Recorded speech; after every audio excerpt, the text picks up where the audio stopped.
One's trained the model before knows it can be anything from, an instant training, which is, very small, but for a model that is to do anything of significance, it can be hours and days on end even.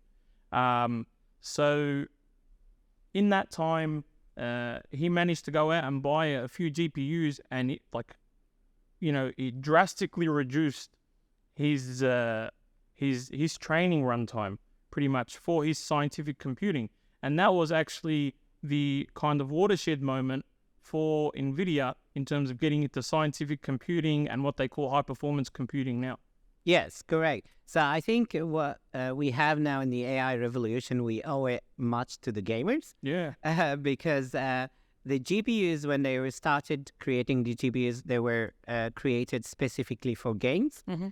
And games are computationally heavy. What I mean is that when you try to make a 3D game, you need a processor that's specialized to process these visuals. For example, you've got, one of the most difficult thing to do in 3D is lighting, for example, how the lights were going to hit some surface and how it look like. All of this involves calculations, a lot of calculation, metrics calculations, I would say.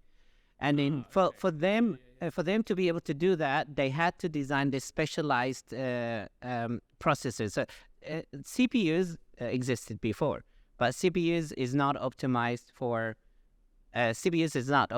for matrix multiplications. Okay. Therefore, they created these GPUs, very designed specifically to do this matrix multiplications in order to be able to render these really great visuals for the games. And that matrix, it turns out, the matrix manipulations or multiplications is the essence of training a neural network. So when you have these multiple neurons, you're doing a lot of matrix multiplications. Yep. When you do it on the CPU, it's going to be slow because the architecture of the CPU is not optimized to do matrix multiplication. It's optimized to do a single number multiplication, for example. And I believe without gaming, I don't think we would have this AI revolution, because also gaming is an industry, is a big in terms of money, yes, which really justified, for example, spending money on research to make these GPUs.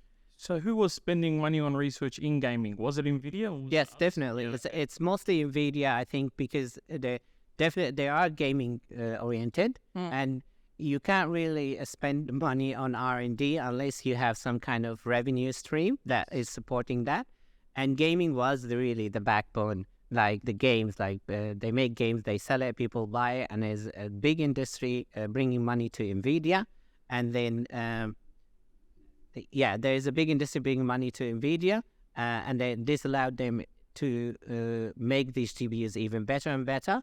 And when the AI scientists picked up on these GPUs, then NVIDIA also spent even more research to make a version of these GPUs that's specialized for training of AI models, which is really more optimized to train these large models, and not more at the graphical bit, but also there's also GPUs that are graphical bit as well. I've purposely not dug into large language models yet, because I know it's a big topic in and of itself. Yeah, we will get to it, but I do want to go back to the representation of learning. The initial model we spoke about that came out in the 60s, where there was a single neuron, and then the understanding of learning by the researchers at the time was, you mentioned it was a mathematical interpretation. Yeah. Why I want to go back to that is because there's quite a bit of controversy now around defining learning and what common sense is for a machine, for example, especially for general artificial intelligence. Yeah. So can you tell us a bit more about how the researchers at the time defined learning and how that definition has evolved over time? Yes, I think there is learning and there's intelligence. Yeah. So there are many attempts by scientists to define intelligence, and all these definitions, I think it tries to model the human intelligence And Okay.